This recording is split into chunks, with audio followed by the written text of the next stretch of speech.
KMES English Medium Junior College welcome its students for the online lecture of psychology for chapter 5 Emotion. For the topic Emotional Well-being, Emotional Abuse and Managing Emotions.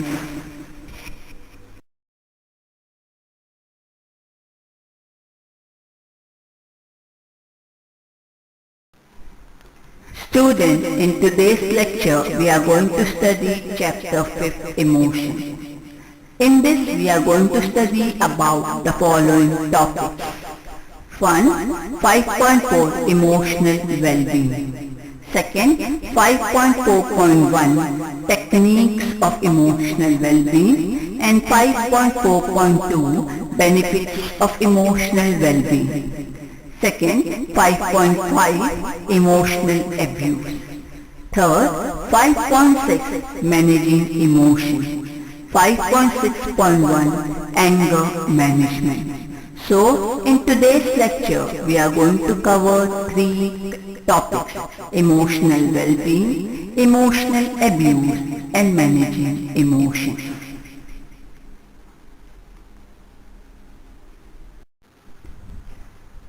Emotional well-being. Physical well-being can be observed by our common eyes. It is an observable behavior. Whereas coming to emotional well-being, it is innate and not easily observable. It can be measured on the basis of how a person rationally handles the situation in a calm and healthy manner. Emotional well-being is gaining importance in today's fast-paced life that we live. There are several external stressors such as peer pressure, exam pressure, family expectation, etc. that can have an impact on us. As humans, we always experience negative emotions while coping with such stress. We need to ensure that we can manage this negative emotion so that we can prevent us, so that they do not prevent us from leading a good life. Emotional well-being means managing our emotions, both positive and negative ones, so that we can lead a healthy and productive life. Thus, understanding and managing one's emotion, encouraging positive emotion, and not getting overwhelmed by the situation. Negative emotions is also an aspect of emotional well-being. So, emotional well-being is not an observable behavior. It is an innate one. It can be measured on how rationally a person handles both positive and negative emotions, that he/she can lead a productive and healthy life. Technique of emotional well-being. Emotional well-being means managing our emotions, both positive and negative ones, so that we can lead a healthy and productive life. But there is no one formula for emotional well-being. Instead, there are a lot of techniques that have been found to be helpful in regulating our emotions. It is the absence of negative effects as well as general satisfaction with life. A person who experiences emotional well-being is positively engaged with the world. The aspects of emotional well-being or the technique are at three levels: physical level, emotional level, and social level. Physical level. In physical level, exercise and balanced diet are important. as exercise release a chemical called as endorphin that make us feel good and also act as an essential stress buster to negative thought cycle, accompanying negative emotions such as sad, guilt and anxiety. Whereas eating a balanced and healthy diet to provide adequate nutrition and avoid health issues. Coming to the second level, that is emotional level. Emotional level requires practice mindfulness, raising level of motivation and optimism. Managing stress by raising level of motivation, engaging in meaningful activities and hobbies and connecting with optimized people so that help you to develop positive emotions.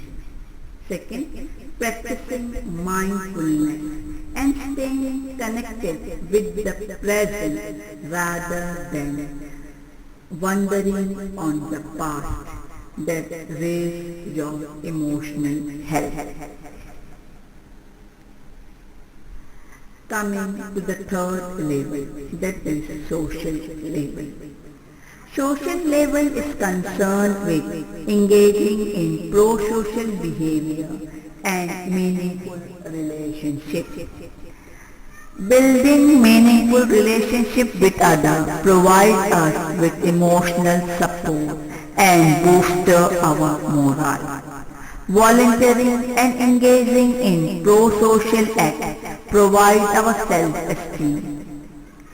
It develops self-esteem, confidence level, reduce depression and develop feeling of gravitation.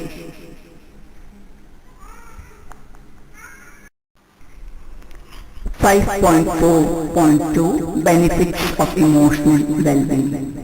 An individual who is high on emotional well-being will experience the following benefits. 1. Coping with stress. They are better able to deal with stress. They use healthy methods like talking to friends, exercise, etc. to cope with stress. Second, better self-regulation. They are able to deal with emotions such as anxiety, anger and fear without allowing the emotion to overpower them. They can label how they feel and accept these negative emotions as being a normal part of life. Third, increasing productivity. Feeling positive makes them feel energized, which helps in the performance of various tasks like studying, playing, etc. The ability to focus and think clearly is also enhanced in emotionally healthy people. Fourth, increasing creativity. They are open to new experience and curious in life.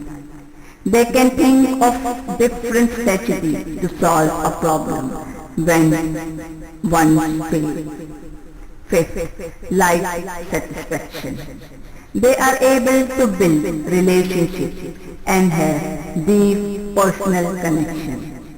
They perform activities like volunteering in social service or activity which help to give purpose and meaning to their life. So, benefits of emotional well-being is emotional well-being means managing our emotions, both positive and negative ones, so that we can lead a healthy and productive life. Persons who are high in emotional well-being experience benefits such as to lead better able to deal with stress, better self-regulation, increase productivity in tasks undertaken, increase creativity and openness to new experience, life satisfaction, 7 due to meaningful activities and relationships. 8. Increase meaningful activities and relationships.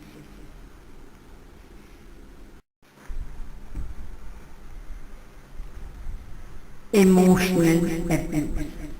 5.5. Emotional abuse.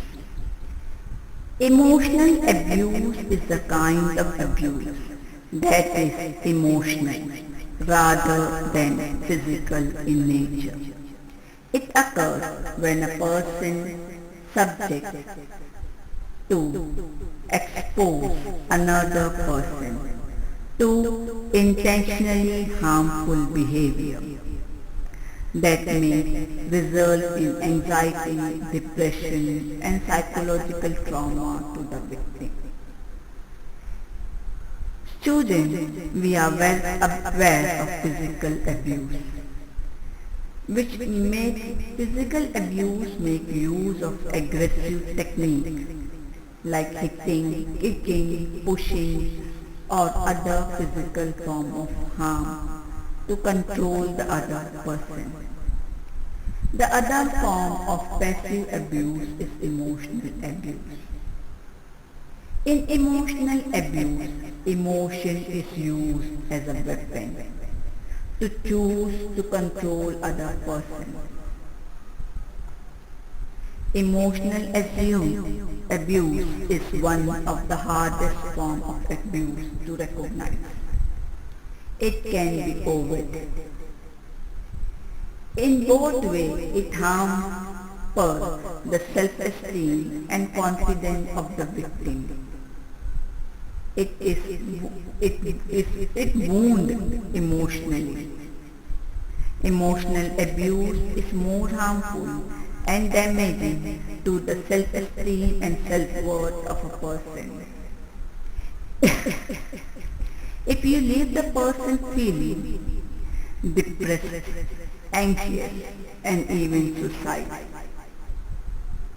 Emotional abuse of much severe and consuming and take more time to heal than physical abuse.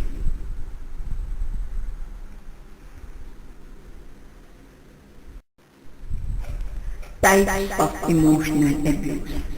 There are two types of emotional abuse, verbal, violence, and non-verbal.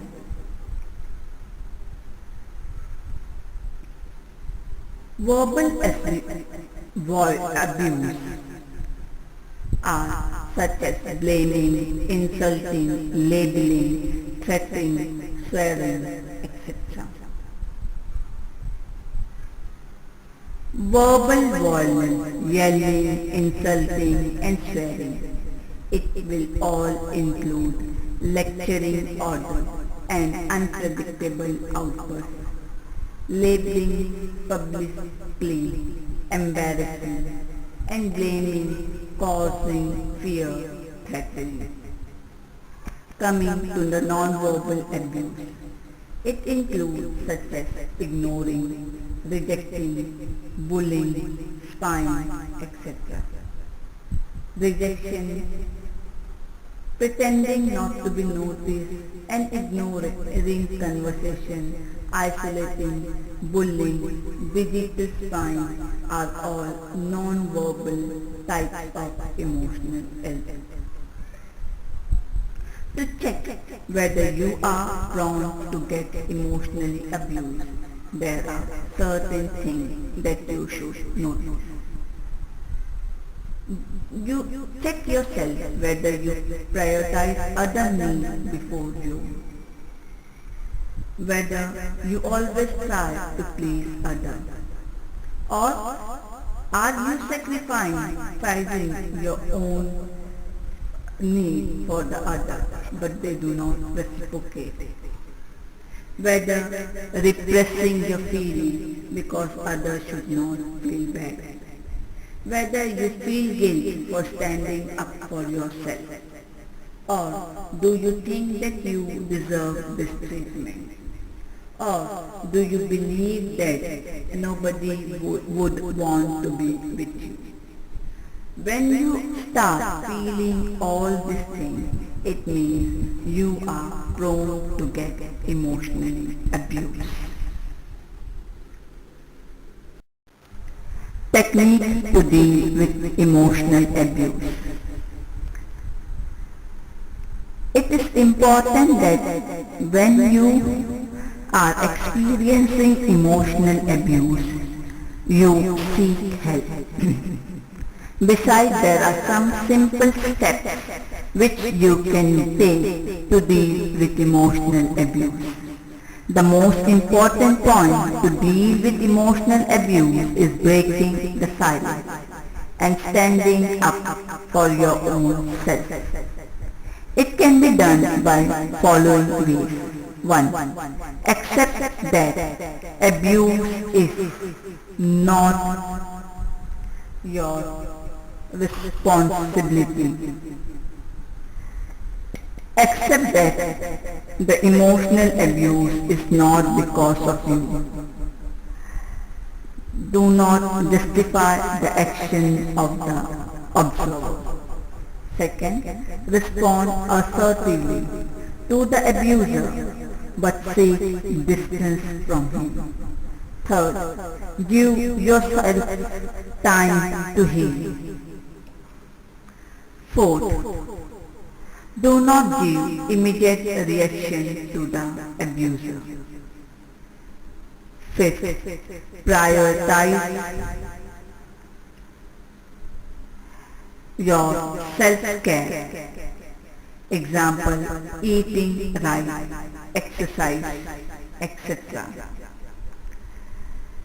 Next, mobilize support from family and friends. If needed, seek professional help too.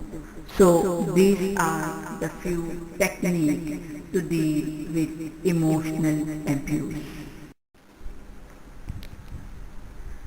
Managing emotions. Managing of emotions is an important life skill. Managing emotions can be defined as the ability to be open to feeling and modulate them in oneself and in others so as to promote personal understanding and growth. Sometimes your emotional hijack your thinking, due to which we act impulsively. This is because the limbic system, emotional section, developed before the thinking part and is hence an extreme strong part of the brain. Emotional management is an art as it is a form of expression as well as a science, as it is a skill that needs to be learned and practiced.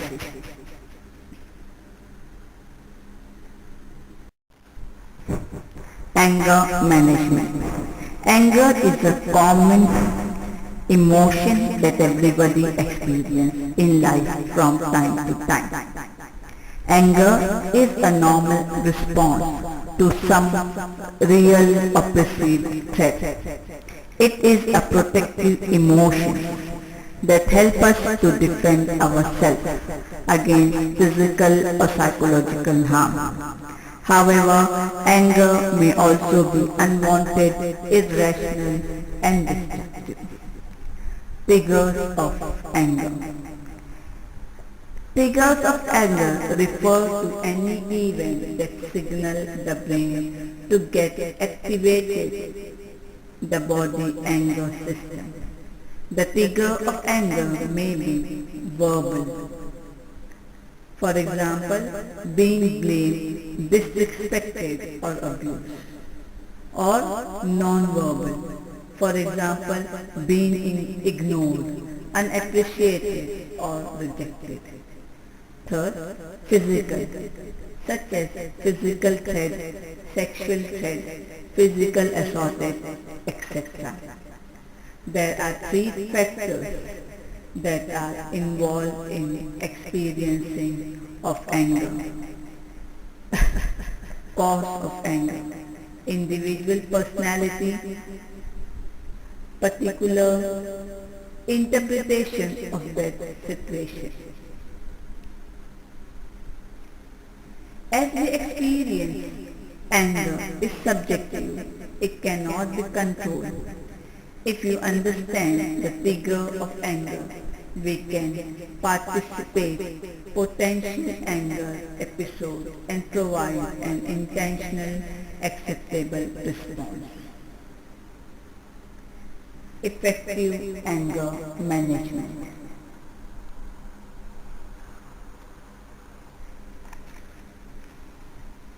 Being with controlling anger involves two perspectives.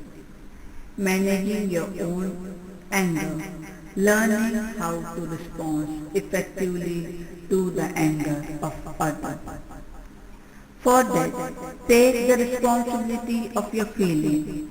Make you the drive rather than a puppet of a string.